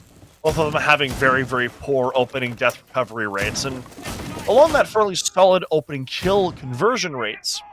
And like I said earlier, the opening parts of the round are so pivotal, and it's often manifested itself in Up Next plays more obviously than it has for QoR, but QoR isn't really immune to it either. I'll tell you, if Candle is waking up now, the outlook is not so good. If I were to shake my magic 8-ball and ask a question if Up Next is going to win this map, it would say outlook not so good, because obviously Candle is a very big impact player, and if he's now awake and alive, then Up Next are severely going to struggle, barring another incredible heroic play out of someone like Deity, who we saw a couple rounds ago send us into overtime that way, could send us into map 2 that way. Here on the open area bomb site. So far, it just your typical attacking round. A little bit of information game, but QoR not nearly as fast as they were to start this game, right? At the start, is a lot of preset drones, a lot of fast takes. Now they've slowed themselves down. They're really taking their time on this entry, thoroughly droning, making sure they miss nothing of the Up Next defense. But I think it is kind of one of consequence of us being in overtime, but also just of the way that Up Next is playing. As with how pivotal the opening kill has been for both sides, it does make sense that they both want to make sure that they set themselves up for success in that early round and make sure they don't give something so pivotal to their opponents for free. Although we do see Tyson getting a little bit adventurous before thinking better of it, falling off back to the site. As it looks like, at least majoritively, the defenders have fallen back down to their first floor, where they're going to sit in and around the site and look to just deny this space for as long as they can. Yeah, it's quite interesting to see the smoke being the player to poke up and lurk, but it looks like everyone from Up Next has evacuated out of that top floor, which is going to give QoR about 60 seconds or so to make the vertical pressure, plan their execute, and ultimately probably drop down that open area hatch and cause a lot of chaos at the end of the round. But Ticey is in a key position. Those smoke grenades are going to be so big at this end of the round. Now the Buck going to start working on some of this vertical play, just start opening things up, clearing some of these players out so QoR could feel a little bit more comfortable when they go for the actual execute itself. It's going to be wielded by Candle, who's been, we'll say, lacking until the last round. But look at this, Deity! He gets that opening pick onto Rival, and that is so so important for this round. Especially because it's the ace, is now you're not going to be able to open up all the angles you desired at first, but Moses finds just a crevice to shoot through and take out Deity. He's the case wielder, and Brios has made his way into administration. QoR catching their opponents off guard, but Brios whips the shots. Moses trying to get the case down, but in a Toxic Babe has to move just a little bit. There's no cover, but Brios is close enough. Finds 2 headshots, but can he get in time? Ticey gets the kill. It's a 1v1, 2 players, 16 kills to end on top of the lobby in this match. And Ticey, inside of Kitchen, dashes by. Brios with the shots. Ticey doesn't know where he is. And QoR just barely squeaked by. Heroic play out of Brios to close the map. The newest pickup for this roster, show it out hard. 17 big kills. And QoR take up next map pick 8-7. Excellently played from QoR there. A few rounds that looked a little bit more shaky than they probably should have, but nonetheless, they get it done in the end. It really matters. And what's interesting, I think, as well, is that on both teams, we kind of saw like a star player emerge early on, that being Inrio for QoR and then Ticey for up next. And then as the game went on, other players started to kind of show themselves and pick that up as well. Rio's probably being the most notable. I mean, obviously being the MVP of that game and getting the final kill. But players like Handle come to mind as well, really coming alive in the last couple rounds, as well as Deity having a ton of impact on his own and really cementing how close that game was. And it going on long enough that different kind of star fraggers emerged as time went on. Yeah, I think that was one of the biggest factors for QoR, is they just needed their core of that roster to hit up. Wow, the core roster. Wow, I didn't even do that intentionally. It just happened. But well done. But ultimately, yeah, Inrio started off rather strong, but started to cool off towards the end of that match. He's definitely a factor of why QoR were able to get to overtime against up next, who looked rather impressive here on Pink. It honestly impressed me as a team overall. I felt like QoR fell a little bit short in some of these rounds and and had some shortcomings overall, but I think that up next played rather well, especially Deity, someone who I've always had my eye on, and of course no longer on that old JJ and Co roster now, but as a player who's always opened my eyes. So I think that ultimately QoR played okay, got better as the match went on, but up next showed out strong to start. They'll have to do that especially. Yeah, the QoR played fairly well, although, like we kind of said before, there is a little bit of shakiness to their fundamentals that were definitely put on display there. And something that obviously wasn't bad enough for them to lose the map, but is still something they want to kind of fix going forward, since that was way too close for them. Definitely agree, and I think that ultimately QoR going to a map that they're a little bit more comfortable on should be better for them in the end. But up next, they pour a surprise on Bank. I think there'll be a surprise here as well. We'll find out once we head to Cafe in what could be the final map of the regular stage here at the Crucible.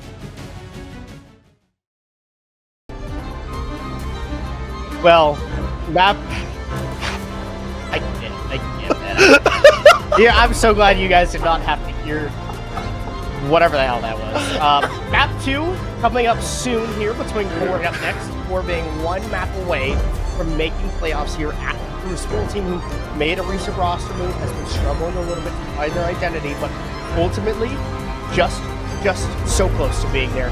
Hopefully that'll give them a little bit of extra time to work on whatever they need to going into playoffs here. I'm Klims, joining alongside me again for the second half of the series is Ali Ellis. Up next, looked rather solid. They surprised me in that match, Ali, but just fell a little bit short. Yeah, they did look better than I expected them to, and I think that is really kind of because with the new pickups, they've had a little bit more time to settle into the roster now. And when you pick up a new IGL, that's always a change that's going to really take time to bear fruit. And I think we're kind of getting to that point where Karn is able to fully show his impact now that he's had this squad for a little bit. So we'll see if that continues to manifest itself within this second map, which is going to be QoR's pick this time, with up next starting on that defensive side. You know, it's so weird to see Karn on a roster that's not Karn & Co. Like, I agree. When's the last time that Karn was on a roster that wasn't Karn & Co? I think it would be unemployments in the last season of Challenger League. could have been. Let's see. Trying to look at QoR Encyclopedia right now, just to see. It looks like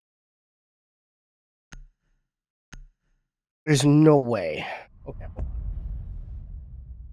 List of all matches. Let's see.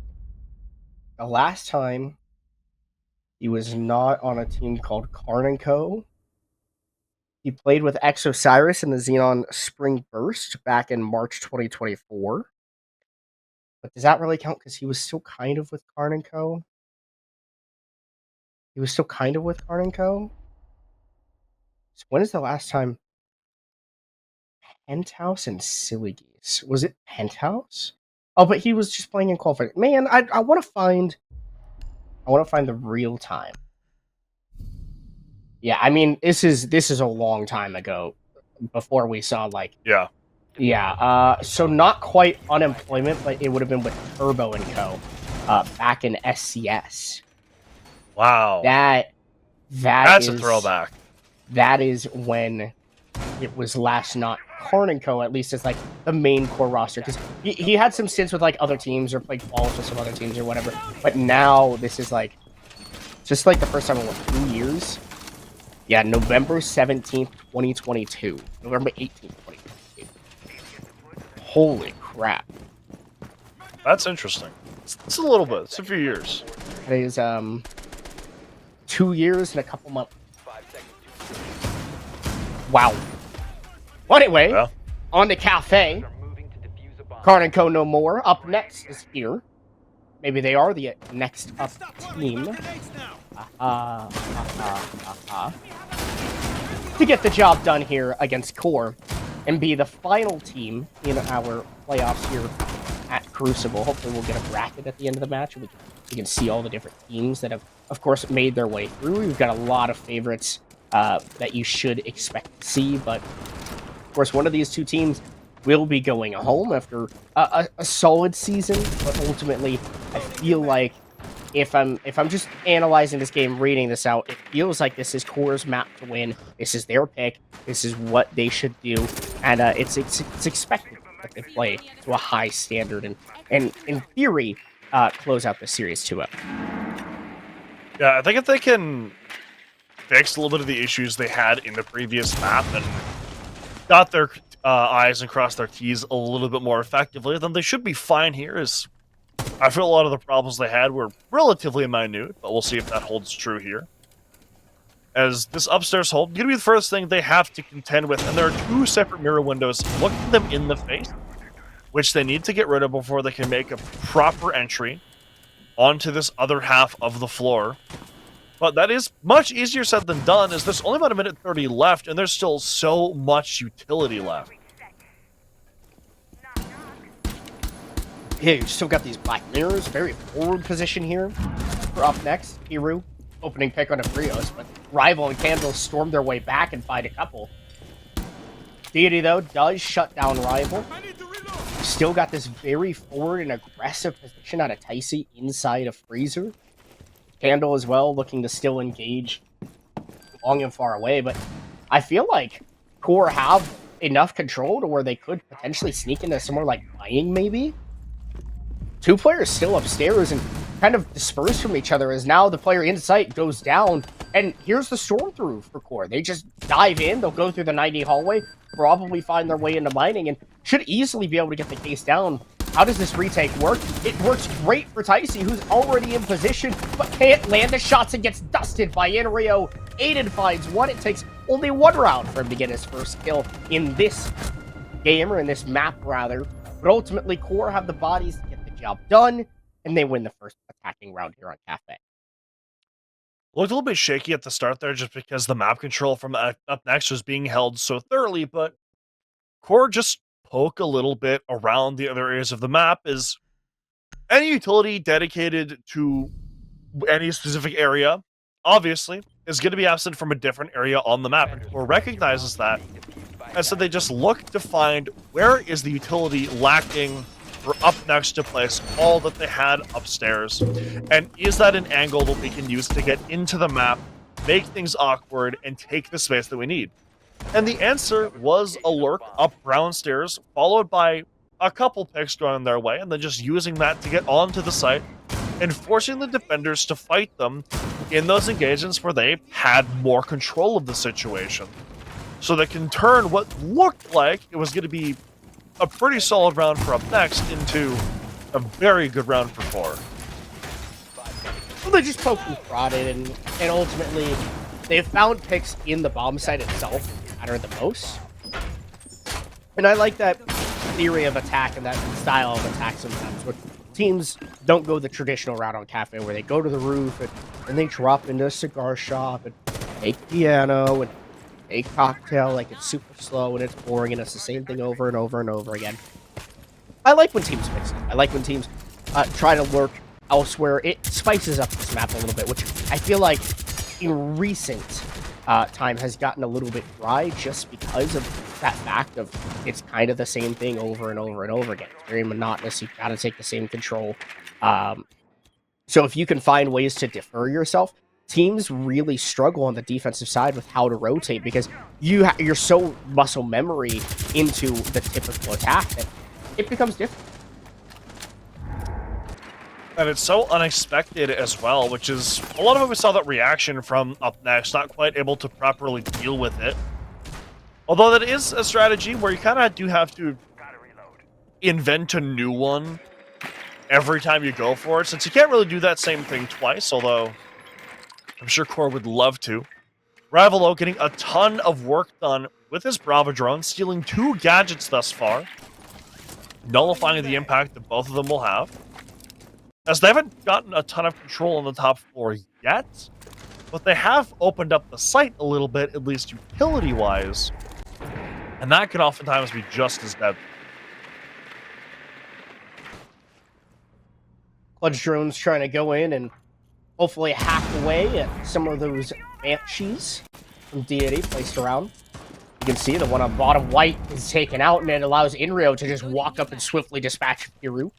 Second opening death in a row in this map. 60 seconds left, but still QoR a little bit slow, taking their time, slowly but surely trying to identify their best way to the bomb site. It looks like it's just going to be through the main balcony. Looks like it could definitely be the case here, as we see Inrio continuing to poke up at the side here. It's going to be mainly on Karn to try to keep things under control. Brio's going to make that a little bit more difficult, though, preventing any rotates over towards top red. And holding down that piano side as well. So Karn is really going to be QoR's main force of resistance when they try to get into the site. But how much pressure is he going to be able to apply? He finds the headshot onto Moses, who just can't run in fast enough. Deity as well, Jiggle picking their way into the site, finds the head of Inrio through the wall. This attack is falling apart for QoR, but Brios with a backstab finds 2. No, it's Rival with the backstab who finds 2. Brios got 1 as well. Great shots by QoR as they finish their second attack with a win. We've got many, many more, but 2 attacks on Cafe? It's already kind of the standard quota that you're expecting if you're QoR. Anything else is bonus. And they've done that in the face of a lot of resistance. That first round especially was something that really should have gone the way of up next pretty damn decisively. But QoR, they've been very good at just finding areas where they can apply pressure that isn't expected. Rival has a perfect backstab there off the back of what Asimus are doing that up next just don't really have the man count or time to properly dig into. It's also worth noting that something that's carried over from the last map is that QoR are willing to be very, very patient when it comes to opening things up, finding out where people are, getting the angle set up, getting people in position. And even though it sometimes has left them with less time than they would like, it's usually meant that they're getting to these late round situations with a lot of flexibility in the areas they can attack from, and with the amount of people they have left alive. I feel like the Clutch drone also just did so much work for QoR. Like, we saw a bulletproof hack inside of mining. I'm sure that there was other hacked utility elsewhere. Like, QoR just had all of the information that up next needed in their own hands. And I think ultimately that's where Up Next struggled, was the fact that they didn't know where the rest of core was. Sure, they knew where the main execute was coming, but ultimately the problem became from behind, from above, and elsewhere. And that's where Up Next fell a little bit short in the information game itself, and core was much stronger. And now, without the Bravo, it'll have to be a bit of a different style of attack, but it looks like core are rather swift here on the top floor. You can see Rival making very swift work. If you wanna know how to drone cafe, that is how you do it, my friends. You go very, very quick, because it takes a lot of time to get the job done. As now Hero up on the top floor, his position has been spotted and noted, but will he be cut off in time, or will he get out just in the nick of time, getting down the main stairs? But no, Moses from the white stairs window gets the cut off, and that's the third opening death in a row for Hero. That is something that you highlighted to me when I sent you some of the prep I was doing, was like Kira's survival rating before today's best of 3 was like 19%. And most of those deaths he's accumulating are in the early stages of the round, which when he's the player that's often up front, that's really not what you want. You want, right? Like, you want him to stay alive for a little bit longer. You want him to apply pressure in that early round on that roam, but he's been very ineffective at doing so on this map in those extended positions. And it's given core so much room, which really is also worsened by the fact that this is core's map pick. They wanted to come here. They're clearly very practiced and comfortable on this map in ways that Up Next really haven't demonstrated themselves to be. Rival finding the angle here through the vert. Doesn't look like it. Karn is just barely finding a way to stay alive. They didn't have the freezer wall open. What? Nade goes through, it misses its mark. Karn with a nitro cell will find one on a Moses, but he's now stuck inside a freezer, and surely there's someone to do vertical, someone on the hatch that should be able to take out Karn. 20 seconds left. Aiden has crept his way all the way through reception. This is a sneaky spot that might go unnoticed by core. And you can see, I don't think they have any idea that Aiden has found himself here. Free Fire goes through, but the Sense is able to get the job done. Brios finds the kill, and now they just mad dash their way into the bomb site. Card inside of Freezer might shut it all down, but Candle gets the big kill. It's all down to Card inside of the Freezer. He stays up just long enough. Rise Candle, and Card saves the round. It's the first defensive win just in the nick of time. And who else but Orange B to get the job done? See there, right? I praised core for their ability to take their time and really be patient, but that ends up coming to bite them in the rear that last round, as they did have a good amount of work done, but in areas where they needed bodies to disappear, like Karn and Freezer, they were entirely ineffective in getting those players out of position and securing that ground, and it left just enough wiggle room in what Up Next was doing to let Karn sit there and just get those few kills he needed to prevent core from properly getting into the bomb site and getting that diffuser down, even though on paper, up until that point, that was a pretty convincing core round. I mean, honestly, the biggest shock there was the fact that Karn was able to stay alive in that. Like, they've got full vert, they've got a lot of control, they've got everything there. Why does Up Next, or why does core rather, let them get that control? Why does core allow for Karn to be able to sit there? I mean, he was fired off. They had a nade go in that position. Like, how are you missing the vert of the player inside a freezer, man? That's your whole execute. That's the whole basis of what you're trying for. But ultimately, just a little bit slow. It is a very easy thing to get hurt on as well. I mean, especially since you have the buck and the entirety of the roof of the freezer is completely soft. So, very ineffective use of that buck that last round, although still solid early fundamentals. And like you pointed out, dropping picks in a row or have maintained, which is such a huge stat to have on their side.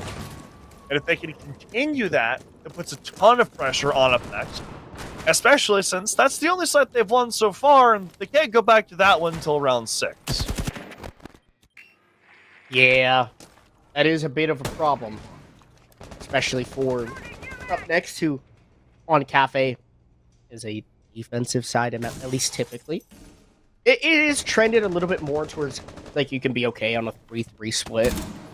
But from our typical knowledge, our typical nature, this is a defender-sided map. Hiru getting out of position, that is good for him. He's struggled these first 3 rounds to stay alive. Obviously, been the first 3 opening deaths every single time. So you'd like to see the Mozzie get a little bit more worth for his life this time around. But QoR, again, a little bit slow in their position. You've got Inrio trying to poke up the bottom of white stairs. The mirrors now being dealt with, but it's taken over or almost 2 minutes just to get down red stairs. This is not looking too hot if you're QoR, especially for how last round went, which they lost on time. There is potentially a player in the basement that could catch Kiru. That'll be Inrio over by a white stairs, but they'd have to know he's there to really make that work. But there has been ground taken above the site, which is really what matters most for this attack. There's still the mirror window over by Freezer, which is making Brios' entry very, very difficult. And there's not enough pressure from elsewhere, as no fights have really taken place thus far, and there's only 35 seconds left in this round. Oh, there's a C4 below, but it never got popped. It could have been so good. And now Inrio gets the opener on a Ticey. Aiden fights back, takes down Brios. That top floor control has been established for QoR. There's not a lot of time, though. 20 seconds yet again. They can fall to the time constraints. Karn takes out Inrio, trying to creep up the white stairs, and there's the fight from Deity up red. Great defensive play by up next, but ultimately, it's just QoR who are way too slow on their attacks. They look so. I can't even describe it. It's just slow. I mean, they just take forever to drone. They take forever to take map control. They don't really know what they want to do, and ultimately, they're just hoping that up next make the mistake. But in the last 2 rounds, it's been QoR who's made the mistake. Yeah, it is kind of interesting that the first 2 rounds went... really, the first 2.5 rounds, I would say, went very, very decisively in the favor of QoR. It looked like they always had something going for them. There was always a plan they were working towards, even if their early round attempts weren't as successful as they'd like. But then, in the ends of round 3, they start to falter a lot, and throughout the entirety of round 4, they're faltering. And that allows up next to take advantage of the fact that they're being so lackadaisical with the way they're pushing. They're not taking things with expedience. They're not droning things fast. And when they did try to take into the top site fully, there was, what, like a minute left for them to take the top floor and the site itself? That's just not an attack that's sustainable. Attackers are heading out to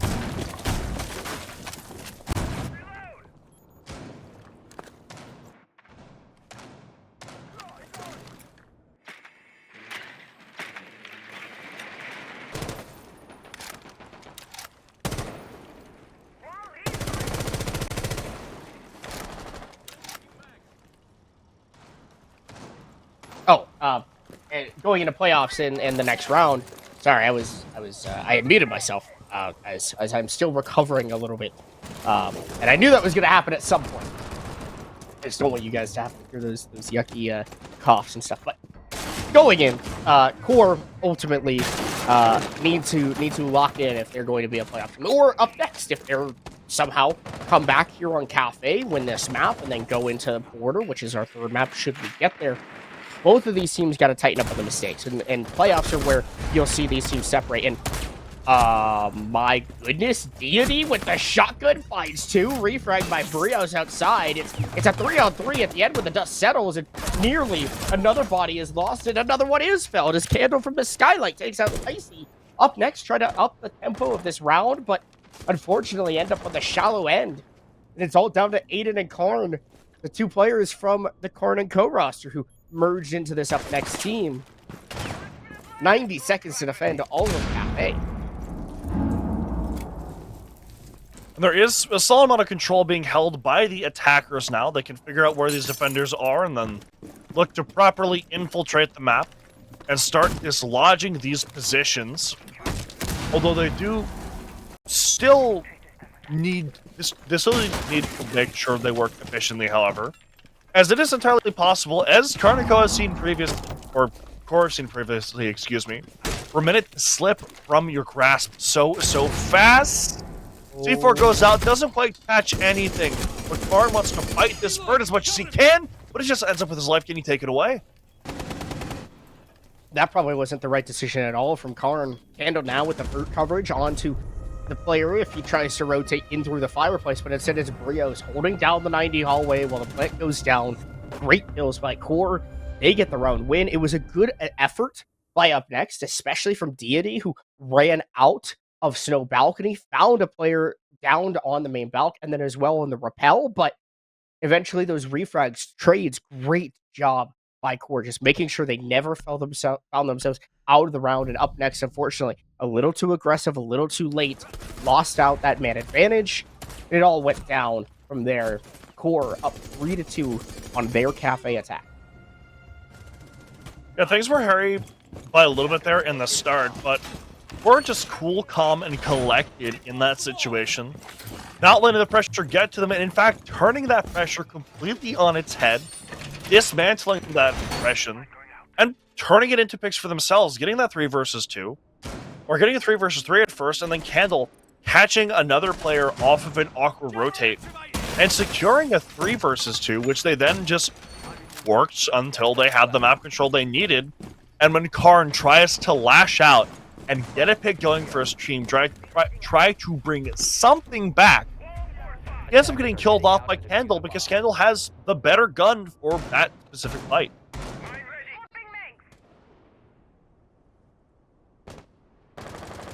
Boy, oh boy, are we in for a good one here on Cafe Alley, huh? Sure looks like it. At least it seems like it so far. The two teams, I still feel like there's not been any super strong moments out of either team. Like, it's just been kind of each team cruising by. I would like to see Up Next go for, yet again, another pace of play change, right? Try to be a little bit more aggressive, a little bit more forward in their play. And there you see Icy take an aggressive swing on a Brios. Did he jump out? Or just kill a player on rappel? I'm not too sure how he was able to take out Brios, who looked like their body had fallen out of the small bakery window. But I think that's how that kill went. And there's Kiru with a nitro cell on to Candle. So 2 bodies fall early on for Core, and that's what I wanted to see. I wanted to see Up Next take up the tempo of the round, try to get a few kills early on, and now just wait it out. Force Core to take this execute with 3 people. It's not going to work. Not in a 5v3. There's no world it should work. All you have to do is hold what you need. Don't do anything too dumb, and you can get the job done as a... Well, not oftentimes in these situations, it's the don't do anything dumb step where teams really start to falter. It is. It really is. It's there. In every level that I have casted, T4, T3, even some of the stuff that I did in Element 3 for Phase 2, that's where teams really make the most mistakes, is when they're in that advantage and they just have to not make mistakes and just stay alive. And we'll see if that is the same for Up Next here, as they look to get aggressive on these players, revealing some positions, almost getting killed off in some others. As Deity is going to try to fight Rival here as best as he can, but Rival is surrounded on 2 fronts.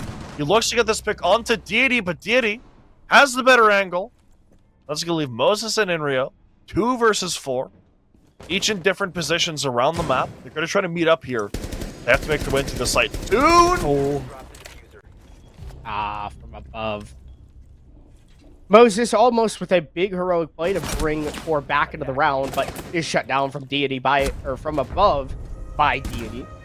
Inrio will get that trade onto that player above and then swiftly die to the long angle from coat check. Easy job, easy completion there for Up Next. It's a 3-3 half, but now here's where it gets a little bit spicy, a little bit more intense for Up Next, as they've got to attack here on Cafe, a challenge that is often difficult, but you saw Core have some success, and with the way that Up Next has played in this series, I wouldn't be shocked to see them have some successes. You can see the Grim, the Ying, the Capital, all showing some sort of bar and cocktail style execute, at least planned out early on. I'm interested to see how this goes here, just because this is Core's map pick, and they're going to be defending it now. So they had a solid amount of success on the attack, but there was quite a bit of shakiness as well, Attackers have located a which allowed Up Next enough room to get some things done, sometimes in the early round, sometimes in the late round as well, just faltering at the final step. Although, it's a lot harder to do when you're on the defense, as you're the one who gets to set things up, cordon up a section of the map for yourself, so you can sit on your lawn with a shotgun and say, get the hell off my property. 5 seconds. Well, it's all up to QoR. See how they can defend here, how good they can defend here on Cafe. You've got a long extension, and again, something that'll foreshadow back to what I said on Bank is Up Next being a team that, like you said, Ali, gone through an IGL change, bringing up Karn, a lot of roster moves, only 2/5 of their original roster being here. It makes it difficult, ultimately, for a team like Up Next to clear out these long extensions here on Cafe, which you can see QoR made their moves all the way into Piano, and even beyond that. Moses Nitrocell does not find its mark on that breach charge, I believe, on the window, or no, maybe it was just a player punching that barricade down. Ultimately, no one falls to it, and it's just a little bit of utility waste here on the defensive side. No harm, no foul, but Up Next are taking their time trying to deal with these players inside a cocktail, and there goes the asphyxiating bolts, but Rival can just barely sit in the corner here and stay alive, which is horrible for Up Next. But Ticey's inside of heaven and gets the kill onto the warning. Finding himself firmly inside of this top floor area. Aiden as well gonna tag on for one. Didi with another, as all the bodies for QoR falling one after another, leaving Rios and Moses in a very awkward spot. Now just Moses, he gets the first that he needs, but the drop from Karn to secure the final kill locks in that first attacking round that Up Next needs, as they secure, for the first time on this map, the round lead advantage. It's like QoR were caught completely off guard. I was even caught a little bit off guard. Like, I did not expect that round to play out that way. But Up Next, very aggressive. Ticey with that repel into heaven off the back of the utility. No one from QoR to cover. Big mistakes, big gaps being left up by QoR. A concern that we've had for this team for a long time now. They're a team that leave up gaps. We saw it. I'm gonna make a reference back to the Element playoff game that they had against SSG Academy in the first round of playoffs, where SSG Academy on Border riddled QoR. It was like 7-1. It was insane. And it's shocking because QoR's not a team that you would think would have all these gaps, but sometimes they just are caught off guard. Sometimes the rotations aren't there.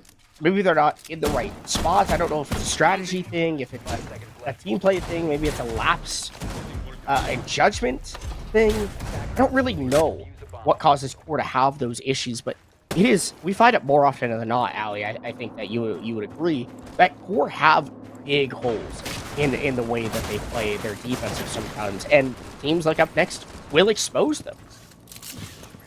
I certainly agree there, and it's I talked about it a little bit earlier, but Up Next, or QoR, excuse me, have been around for a very long time, and they've looked really wishy-washy to me throughout that time. They've shown tons and tons of flashes of greatness, but it's not often more than a fleeting moment of greatness for a match or two, or a little bit of a period of time, as they do generally play fairly well, I feel, but there's just, like you were saying, so many holes they leave up on both attack and defense that just really become prevalent when you're playing against a team that, like Up Next, is willing to just walk and take the fights and jump in. And it's that gap spotting ability that Up Next has had, at least in that last round and in some of the rounds on Bank, that have been very, very pivotal to their attack. Now you can see QoR have decided to go for that wide extension downstairs here on Kitchen and Bakery, or Kitchen and Kitchen, I guess is technically the bomb site, service, kitchen, cooking. But Up Next have full top floor control. They're able to deal with a lot of this utility. Poor Ticey's trying to figure out how to clear out this Banshee, which just barely has the range to activate through the floor, and now maybe he'll be able to take it out. Hopefully, if it blocks him and he's able to get rid of it. It looks like that Banshee is gone as well as one of those Vulcan canisters. 60 seconds left, but still a lot of bodies to deal with, especially Candle in this pivotal position, holding that freezer drop. Gonna start going for things any second now. Monte gonna be such an important figure in this execute once it goes down. And Inrio, he's none the wiser to this basically entirely freezer-oriented push. But the glow canisters are going out, and those are going to waste so much time that up next are never gonna get back. And Rival finds that opening kill, ever so crucial, onto Deity. Brava falls, Monty has made their way into Freezer, and now 2 more players will drop as well. It's a full commit here by Up Next, but Brios and Inrio just chew up the attack. The Monty of Karn trying to stay alive as long as possible. Aiden, who struggled last map, has had a much better map here. Finds the head of Brios and now just dives his way into the site, but doesn't check the corner. He'll lose the 1 to Inrio, and if not, he sure was to be cleaned up by the opponent across the angle, and that 180 crossfire being held for, who win the round and win their first defense. Great job by Core, but Up Next just didn't have any alternative pressure there in that attack, and I think that's why they fell a bit short. I think that, and much like what we saw with Core first attacking that site, I feel that there is a very slow burn approach that was taken there, which just doesn't work out when you only have one-sided pressure, so you have to clear more things. But then you also have so much utility and so much manpower dedicated to just wasting time from Core, notably that Goyle pick with multiple of those canisters going off around Freezer before they were able to get the multi properly in. Just sort of get about 40 seconds, just wasting more and more and more time, which just made that execute really awkward.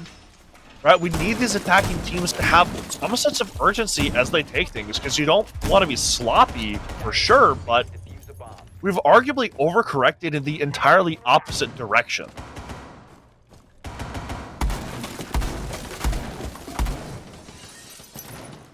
Oh boy. Cafe going deep, just like Hank did in the previous round. Deity has a teammate open the window, but this is a dangerous position just because you can be seen from far, you can be seen from some rather aggressive angles if Core decide to get on them. Doesn't look like anyone will take the bait though and go through that reading rotate. It's good ideology.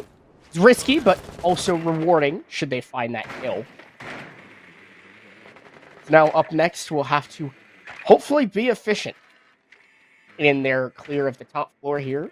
Seems to be their point of focus. You got a lot of activity up on the roof, but drones like that concern me.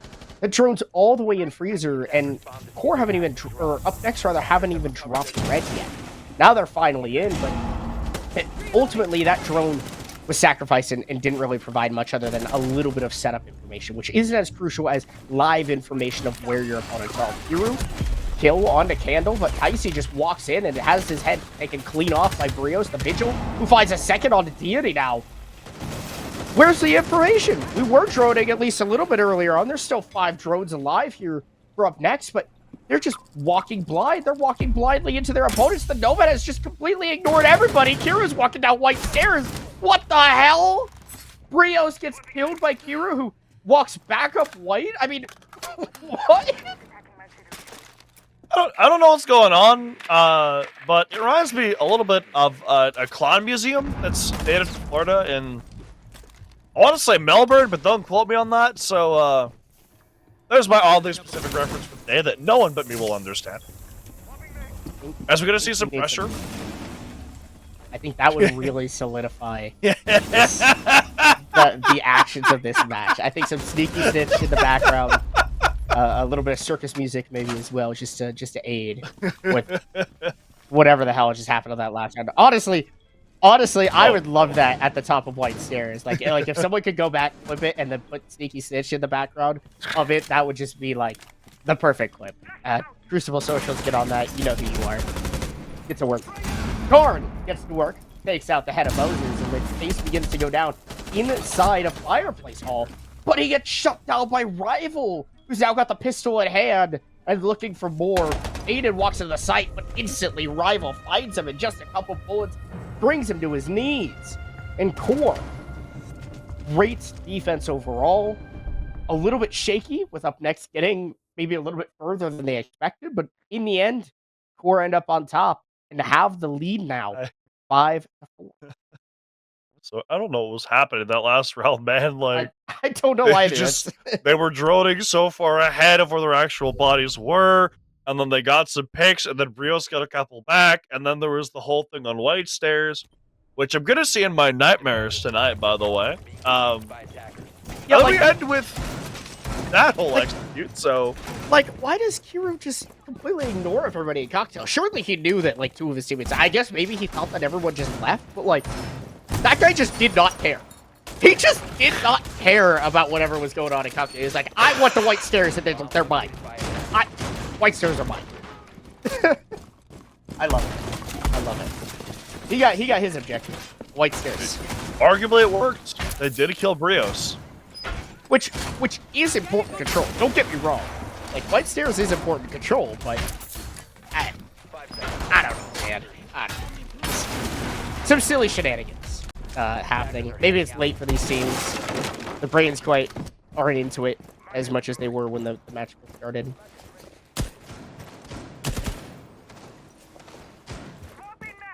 Maybe, although it is only 10 p.m. and what I remember of a lot of these players, they're kind of gremlins, so who knows? Maybe it's past their bedtime. I know it's certainly past my bedtime. As the longer been on the casting couch, the... Yes! Oh, no. Yes! The Sneaky Snitch on it. No, what happened? Why is it lagging? No, it's frozen. Oh, it's back?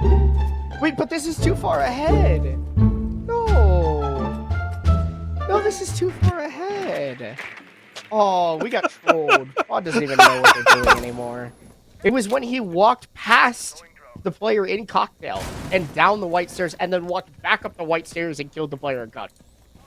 Like, he just completely ignored whatever was going on. Deer in the headlights. As Kiru will now take Cocktail with authority.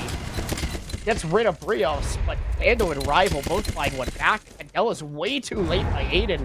As now Up Next, they're in a bit of a concerning execute here. Karn does get one back on the Candle, but this isn't even the bomb site. Bomb site's downstairs. And look how much util, how much time has been wasted, bodies as well. Important characters no longer a factor this round, as QoR will just evacuate. They go downstairs and can wait out the clock. They're going to be pretty happy with how things are going until Deity gets that pick, but immediately refragged by Inrio. He's going to look to see if he can get a C4 going over the top of White Stairs, but they've learned their lesson from that after the previous round. They'll get sneaky stitched again by Zaysho.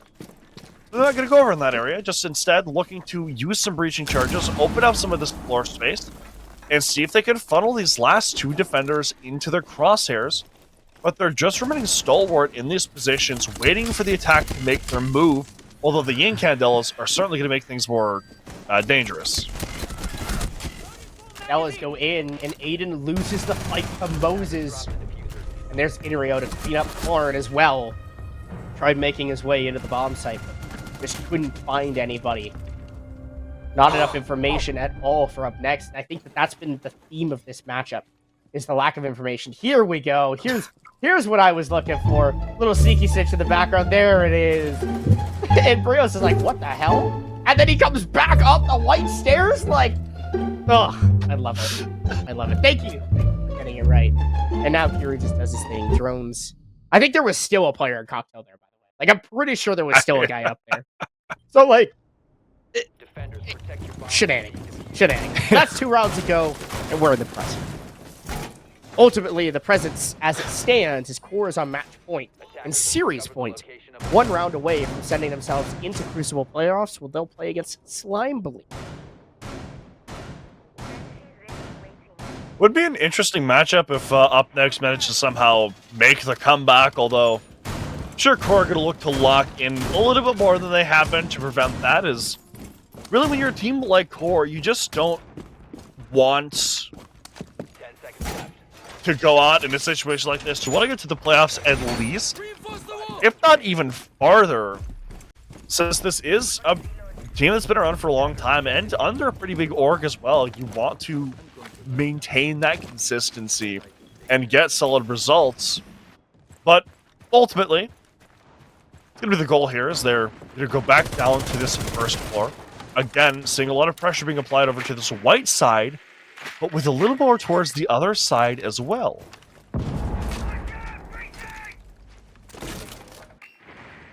Or last time around here ended up real solid on their kitchen defense. Aiden looking to lurk with the Rotero drone and deal with some of this utility. The Banshee to fall off of the door, as well as the door to open up now. Gotta pull the attention of Rival, at least just for a little bit. Gotta find a way to get a Rotero drone in towards VIP. Deal with Candle's shield. Hopefully, he was a bit of a problem for Up Next the last time they went for this attack. And now Kiru with control upstairs and immediately getting down to the second floor. I like that Up Next are rather efficient in their drone. It seems like they're confident that they know this is all clear. They know that this is a spot that they can be safe on, but they still have to get the job done in the execute, which is what they've struggled on so much. Good vertical play being done with that combination of the Bram and the Sledge. That's going to give them so much flexibility with what floor they open up, as that Ram can do a lot of just mass destruction, while the Sledge can be a little bit more precise with how he looks to do it. That should combine for a good amount of displacement if Up Next look to go that route, and if they can figure out where these defenders are and where they want to funnel them to potentially kill from the Flores drone, but not quite. Gonna fall by the wayside instead. Monty coming out, almost killed off by the Echo, but not quite. But that Echo is going to get the opening kill before being refragged. Big kill by Enrio, and I think Karn's just wiggling around way too much on the Monty there. No one could really stand behind him. He couldn't stand anywhere comfortably. Probably worried about the Yokai drone stunning him and bashing that shield away, or at least forcing it off of him for a brief moment. However, the attack does take down Enrio, which is still a crucial factor. And Karn ADS's Rival. How does he get away with that kill? That gives Up Next an opportunity back into this round that they probably shouldn't have. Brios with a long angle from Coach should have the cutoff from Red Stairs, and Kiru takes the head of Candle off. So now Up Next have the advantage. Karn walking into the site with the Monty, getting the case down.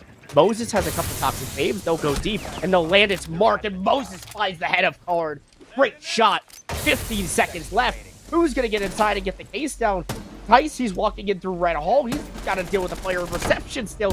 He'll fall, and it's all down to Kiru. He's made his way inside, but he's got no time left on the clock trying to get the case down. He's got to decide plants or go for kills. He'll go for the plants, but he doesn't have time. Moses will put the dagger in to Up Next season, and QoR will advance themselves into playoffs here at Crucible, where they'll face off against Slime Belief. Or I'm going to limit their opponents and, well, send Up Next to the graveyard, to the Shadow Realm, if you will, as they're going to join. Well, I get who off the top of my head, honestly. Tonight's been quite eventful, but they're going to join a few other teams in being eliminated from this season before the playoffs are here and secure themselves a spot versus, I believe we said Slime Belief, is who they're going to be playing next. So certainly going to be a very, very difficult game, but they can at least rest easy for now, knowing that they have secured playoffs, if nothing else. At least in theory. QoR played rather okay this match. I wouldn't say that they were amazing. I wouldn't say that they were the team that we expect them to be. They had some struggles, right? And Up Next exposed those gaps, who surprised me. I thought this was going to be a little bit more of a lopsided matchup, but Up Next had some moments in this game that I felt like were really solid, and I'd like to see this team continue to stick it out together, develop a little bit more, get a little bit more comfortable with each other, and they might actually turn into a very nice and solid Tier 3, Tier 2 roster that could put some damage in North America. But QoR ultimately were the better team at the end of the day. They were the more adaptable team. They traded their lives a little bit better, and when it came down to the end, they got the job done. Which I think is kind of what we expected from QoR, is they are the roster with more experience, the roster that's been around for longer, and obviously the one that did do fairly well inside of Element up until a certain point, but did certainly take us a while to get there, as there's a lot of shakiness, especially on Bank, but on Cafe, a lot of that was cleaned up at least a little bit, which you do typically expect, because it is their map pick, but I've been casting too long to not fully expect that. You always see some weirdness, man. I've seen teams trade each other's map picks so convincingly. Just, it's a circus. We're all just clowns.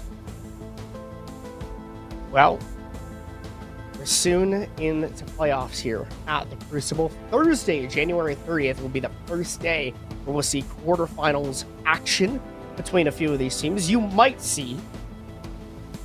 Hold on, I'm gonna look. QoR and Slime Belief. You might see Outlast and Bands Coast, Team Cruelty and JJ and Co., or Friendship Team and Space Tubes. Those are the 8 teams here at the Crucible that have achieved Phase 4 and playoffs at here. And Alios, it's been a pleasure. It's been a blast. QoR take the win. They end off the regular season on a high note, making it into playoffs. Unfortunately for Up Next, they looked solid, but just couldn't close it out. But with that being said, that's all from us for the Phase 3 of Crucible GG. Thanks again for watching, and make sure you check out playoffs when it comes around in about a week or so on Thursday the 30th at the same time as usual. Thanks everyone, and we'll see you all in playoffs.